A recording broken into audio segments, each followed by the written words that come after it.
Bueno, como me presentó Fer, yo estoy actualmente en el equipo de Ingenia, estoy parte del grupo de Growth Operation y como experto en tecnología.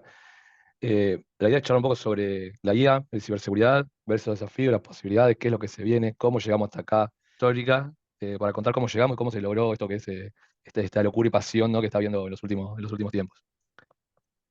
Como introducción, básicamente, no creo que quedan dudas de que la IA vino para quedarse y va a estar revolucionando todas las industrias y a todos, ¿no? Hoy ya se escapó de ser algo exclusivamente para las industrias a ser la vida de uno, ¿no? Está involucrada. Más allá de que te genere las recetas de cocente, está planteando un nuevo, muy desafiante futuro, ¿no? Se viene algo muy, muy interesante. Por supuesto, la ciberseguridad no queda ajena a esto. Y la idea hoy es contarles, como les decía, un poco la historia, cómo llegamos hasta acá, cómo se construyó el fenómeno de la IA, cómo aparece mezclado con la ciberseguridad, analizando un poco qué son los riesgos y oportunidades que nos presenta. Vamos a echar algunos casos resonantes que involucraron a ambas pasiones, por supuesto la idea es cómo afrontarlo. Yendo un poco a la historia, eh, si bien la inteligencia artificial está despertando un montón de interés actualmente, ¿no? Está bien en boga, ya Gus lo decía, digo, no es algo de ahora, viene ya desde los años 40 que se viene trabajando con esto, iniciando con un proceso de modelos matemáticos y los principios de las redes neuronales, que son básicamente lo fundacional. Empieza a explotar, ¿no? Hubo un momento que hubo muchísimo desarrollo alrededor de los 50. Tuvimos a principios de los 50 un famosísimo, todo lo que estábamos relacionados con la tecnología, a Alan Turing, que hizo el primer artículo que se publica sobre inteligencia artificial, este artículo que se llama Computing, Machinery and Intelligence, decide abordar o intentar abordar una máquina, que un sistema es realmente inteligente, y aparece algo que se llama las pruebas de Turing.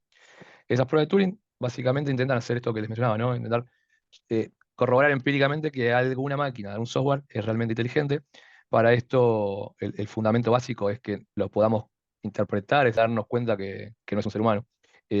Se ha usado desde ese momento estas pruebas para ir evolucionando la IA, para ir midiéndola, y al día de hoy, en 2023, todavía no existe ninguna máquina que haya pasado la prueba de Turing. Yo creo que estamos muy cerca, pero hasta ahora no ha pasado. Sí, pero desde ahí surge todo esto, ¿no? Es un gran fundacional Turing de nuestra tecnología, la tecnología en general. En la conferencia de Dartmouth aparece la primera vez que se escucha el concepto de IA, ¿sí? La primera vez que alguien lo menciona ya con ese concepto es recién en 1956, miren los años que estamos hablando. Y ahí se empiezan a desarrollar los primeros conceptos, ¿sí? Los algoritmos de IA que fueron la base de toda la programación de hoy, con la programación lineal, la teoría de juegos, todo lo que era aprendizaje automático. Y se desarrolla, parece, a casi finales de los 50, un juego que se llamaba Checkers. Era un juego de ajedrez que aprendía automáticamente de las jugadas, ¿sí? Increíble para la época, fíjense, se estaba basada sobre una mainframe de IBM. Se dice que llevó casi 20 años en desarrollarla y tuvo unas 100.000 líneas de código. Realmente eran unos apasionados de esa época, ¿no? Para darle y Sí, evolucionar cuando la tecnología todavía no estaba, sí, ¿no? sí. Ahí, al mismo tiempo, muy cerquito, se desarrolló desde el MIT, por supuesto, el primer chatbot que existe en la actualidad. Es todavía referente, se llama Eliza. Este chatbot como si fuera un terapeuta con lenguaje natural. Increíble para la época, ¿no? Por supuesto, está basado con muchos fundamentos iniciales, pero ya podía interactuar y como no se ve del todo bien ahí, pero las conversaciones eran bastante interesantes. Eh, Fue realmente un pionero en lo que es chatbot. Y y no te dabas cuenta que era una máquina, ¿no? Era un poco el desafío. El ISAS era un poco más simple, se construyó en un par de años y tuvo solo unas 200 líneas de código. Ahí empezó como toda esta movida. Después hubo pocos saltos hasta los 90. En los 60 empezaron el desarrollo de los sistemas expertos. Y en los 70 empezó la robótica con la IA. Realmente no teníamos la base tecnológica y la potencia que realmente se necesitaba, sí el conocimiento, sí los primeros pasos para los desarrollos sobre esta tecnología. Ya llegando por los 90, hay un gran crecimiento enorme en lo que hacía. Tuvimos como 30 años en el medio como muy frisados. Se fue avanzando en las técnicas de aprendizaje más complejas, como ser las redes neuronales artificiales. Con esto se empezó a poder trabajar con mayor cantidad de datos, analizar cantidades con una precisión muchísimo más grande y una rapidez mucho mayor, ¿no? Y a partir de ahí empiezan a aparecer como que yo creo que lo que más escuchamos hoy de dónde venía la IA, ¿no? Aparece Deep Blue, que básicamente es un sistema, para el que no lo conoce, digo que es un mundial, Gary Kasparov, y le gana. Eh, a la par aparece lo que es Watson. Hoy Watson sigue estando vigente, pero IBM creó Watson en lo que era, yo todavía lo recuerdo que me pasaba grabando conversaciones, podía entender el habla humana, ¿sí? En aquel momento no la IA de hoy, que le ponemos un montón de cosas para que te reconociera, pero aprendía distintas voces y podía interpretarte. Realmente una base fundacional muy interesante. Por los 90 Google saca o empieza a trabajar con lo que es el modelo de lenguaje lineal, interpretativo, y aparece Google AI, que son los primeros pasos en lo que posteriormente fue Google con la parte de inteligencia artificial. Hoy se está usando dentro de lo que serían los propios Google, como Google Search, Google Assistant, mismo en Google Cloud Platform. En ese momento era un chat que podía interactuar con el usuario, ¿sí? Le podía hacer preguntas y respuestas sobre cuestiones que tenían internas. Eh, a la par, y casi en las mismas épocas, apareció el famoso Clipo, que al menos yo lo extraño, que era el asistente conversacional de Microsoft. ¿Sí? Uno estaba dentro del Office y le podía hacer preguntas y Clipo te traía respuesta con sus principios de la inteligencia artificial, ¿no? De productos que ya usaba la mayoría de las personas. Y bueno, de ahí de los 90 a hoy hay un salto enorme, obviamente hasta previo al ChatGPT, digamos, es todo lo que viene con los asistentes virtuales.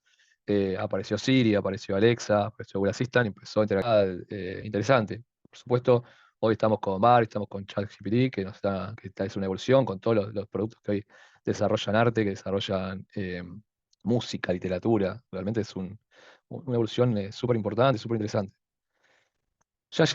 Sobre sus ventajas y sus desventajas, ¿no? ¿Qué es lo que nos está pasando hoy? Por supuesto, la ciberseguridad no quedó ajeno a toda la evolución de la IA y bueno, ambos son fundamental y críticos, ¿no? En una organización, tanto por las cuestiones de operatividad de las empresas, también como con el tema de los datos personales y la información, ¿no? Claramente la IA está ayudando con nuevas herramientas a disponibilizar nuevas soluciones para que nos ayuden en la protección, ¿sí? Ahí tenemos la gran ventaja, digo, la gran ventaja inicialmente de que las tenemos nosotros, que estamos del lado bueno de la luz, y también la tienen los ciberdelincuentes que los potencia y los ayuda a hacer cada vez ataques mucho más complejos, ¿no? Es importante para conversar, digo, claramente nos permite ayudar a prevenir, a detectar y actuar mucho más eficiente, mucho más preciso y mucho más eficaz en los ataques cibernéticos, ¿sí? Los ataques que tenemos hoy a las industrias, a todos los sistemas. Eh, Tiene una gran ventaja, nos genera aprendizaje automático. La gran desventaja, digo, en un punto también nos genera muchos falsos positivos, con lo cual es bien importante, digo, casi en todos los conceptos con la IA creo que es lo mismo. Hoy lo escuché en una charla con unos doctores que había y algo mencionó. Hoy permite procesar una cantidad y un volumen de información de tiempo real enorme que antes una persona que estaba detrás de una pantalla intentando ver los logs, intentando entender qué está pasando, hoy ya está preprocesado, pero la decisión final la toma el humano, ¿no? La toma el profesional, el especialista en ciberseguridad. Con lo cual ahí digo, es un gran momento, ¿no? Porque nos ayuda a automatizar muchas cosas, nos ayuda a tener tiempo, pero también nos genera, como les decía antes, un ataques mucho más complejos, mucho más sofisticados y en algunos casos muy difíciles de detectar. ¿Sí? Como siempre, los avances tecnológicos en buenas manos generan buenas cosas y en manos equivocadas nos curan malas, ¿no? Hay unos grandes desafíos con todo esto. El primero de todo, se está hablando mucho, tiene que ver con los estándares internacionales. Por supuesto, esto nos ayuda, nos complejiza inicialmente los estándares porque la interoperabilidad entre productos, no hay forma de escaparse de eso. Con lo cual, el gran desafío es que en el corto plazo se pueda llegar a algunos estándares para todo lo que tiene que ver con la IA y obviamente sobre ciberseguridad. Hay dos grandes temas que son la transparencia y la privacidad, que están en mucha discusión. Por supuesto, hoy tenemos la posibilidad de conseguir y procesar muchísima más información. No es tan transparente como es el proceso, con lo cual ahí digo, el desafío es poder transparentar cómo pasa eso. Y también tenemos mucho más acceso a la información, con lo cual están preguntando a los chats, inclusive con lo nuevo que se viene dentro de las aplicaciones comerciales, y donde uno va a procesar sus propios correos, los correos organizacionales, para poder tener respuestas para ayudarlo en las resoluciones. Bueno, todo eso tiene un riesgo de privacidad que tenemos que encarar y tenemos que darle una vuelta para que esto siga creciendo, ¿no? Y, y bueno, claramente lo más complejo es poder estar capacitados a la velocidad del crecimiento de esta tecnología. Ahí es un gran desafío porque en general, y lo que nos suele pasar, y nosotros que vamos a hacer asesoría de muchas organizaciones, es las personas que están en el ámbito de ciberseguridad, que están en la protección de los datos, tienen menos tiempo realmente que los hackers, que esto se pueda avanzar, ¿no? Con la capacitación y intentar seguir el ritmo. Realmente es un equilibrio bastante complejo, pero bueno, responsabilidad, ética, privacidad son temas fundamentales para que sigamos creciendo, ¿no? En este aspecto. Algunos casos conocidos, aunque estoy seguro que hay muchos más que no se saben que están mutuamente asociados, ¿no? La IA con la ciberseguridad.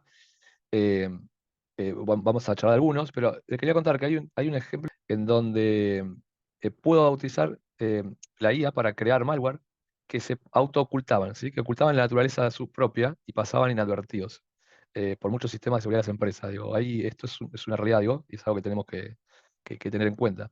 Apareció un software, un ransomware que se llamó Maze, se sabe y se declaró que utilizó IA para todo el proceso, que logró entrar y cifrar cantidad de archivos de computadoras de todo el mundo. eh, Obviamente no solo a personas, sino a organizaciones gubernamentales, a empresas, y obviamente a cambio de pagos con criptomonedas, digo, este ransomware está potenciado por un grupo de hackers que están detrás y apuntan en general a grandes empresas y a agentes gubernamentales o instituciones inclusive. Hubo dos casos muy puntuales de Maze. Uno fue en la ciudad de Baltimore, que estuvo bloqueada como el gobierno operativo, lo bloquearon por completo, y lo mismo en la Universidad de California. Por el 2021 tenemos algunos casos que empiezan a aparecer con compañías, sobre todo norteamericanas, que es lo que más se ha identificado, vinculado una a la otra, en una que se llama Colonial Pipeline. Fue objeto de un ataque cibernético por este grupo que se llama DarkSide. Tenía un ransomware también y emplearon IA y lograron encriptar muchísimos de los sistemas informáticos de empresas, ¿no? Ahí hay un tema, como les decía al principio, cada vez son más sofisticados, ¿no? Cada vez estamos más difícil de detectar. eh, Hubo un caso muy puntual de un troyano, ahora no recuerdo el nombre, pero digo, el que infectó a 10 millones de computadoras en el 2022. Hoy está atrás, ¿no? Y tenemos una tecnología mucho más potente. La pandemia nos puso a muchos a trabajar mucho más tiempo remoto, a las empresas a tener que exponerse mucho más para que se puedan acceder a sus sistemas, para brindar mucho más servicios públicos y, bueno, las posibilidades de ataque y fomentar, digo, de algún lado también la ciberseguridad, ¿no? Cada vez obviamente estos son más dañinos y más profesionales. Hay un caso local muy conocido que fue, no está asociado directamente con la IA, pero se decía que sí, creo que fue en el 2020, los bloquearon por completo la parte de operativa. Y pedían, obviamente, rescate en criptomonedas. Nunca se sabe cómo terminó, se terminó bloqueando, pero no sé si pagaron o no la recompensa, pero estuvieron varios días todo lo que era corporativo bloqueado. Bueno, con respecto a las recomendaciones, a ver, lo fundamental es la capacitación, como hablábamos antes. Por supuesto, en las nuevas tecnologías, en conocer estas mismas por todos lados. Antes eran casos muy puntuales, muy aislados. Hoy hay mucha ingeniería social, hay mucho que tiene que ver con el acceso a la información pública de las personas para poder entrar.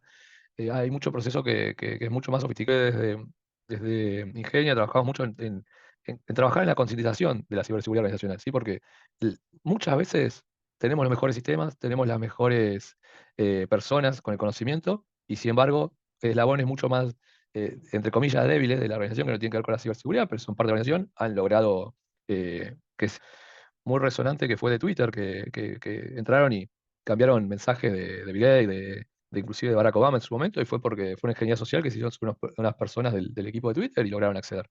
Digo, y ahí se escapó un poco de todo el resto del control. Entonces, digo, lo fundamental es la concientización de la organización, ¿sí? A todos los niveles, desde C-Level hasta todas las personas que están interactuando con nuestra red, nuestra tecnología y nuestros productos. Por otro lado, algo que me parece fundamental es hacer auditorías externas. Y muchas veces externa nos abre algunos interrogantes que nos permite tomar acciones preventivas, ¿sí?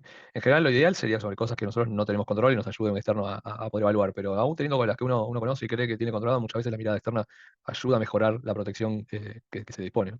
Y planificar, sobre todo, tener una planificación hacia adelante de corrección. Mejor saber siempre que no tener la información y ser atacado, ¿no? Y por último, pero no menos importante, digo, es algo básico, pero que no muchas veces pasa, es mantener claramente antivirus en todos nuestros equipos, mantener un control de doble autentificación, los software actualizados de todos nuestros productos, inclusive los teléfonos, ¿no? Porque muchas veces accedemos a sistemas corporativos o a nuestros propios datos con un teléfono y no tenemos ningún control de seguridad.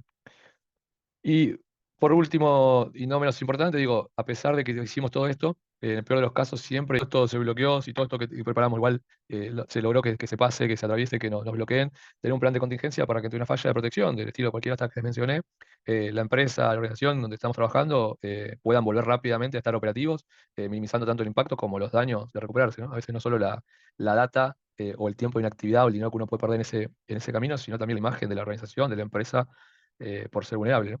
Así que es fundamental este tipo de cosas. Las consultas que tengan. eh, Digo, lo fundamental de todo esto es, sean curiosos. Hay que ser curiosos. Lo que está pasando con la IA es impresionante. Como les dije al principio, vino para quedarse, cada vez está presente en más cantidad de cosas, no solo organizacionales, corporativas, empresariales. Tenemos entre nosotros ya sistemas de conducción autónomos. sistemas para detección de patologías como es el cáncer, se crean obras de arte, se desarrollan nuevos medicamentos por la velocidad del procesamiento que tenemos con la IA, y uno puede aprender un idioma con un chat, con una aplicación que hasta le escucha y le corrige. eh, Hay nuevos métodos de entretenimiento, ¿sí? Y sobre todo, obviamente, para las corporaciones, para mejorar la eficiencia en los negocios y la operación, ¿sí? No nos queda más que pensar en esto, que disfrutar lo que estamos viendo, pudiendo disfrutar.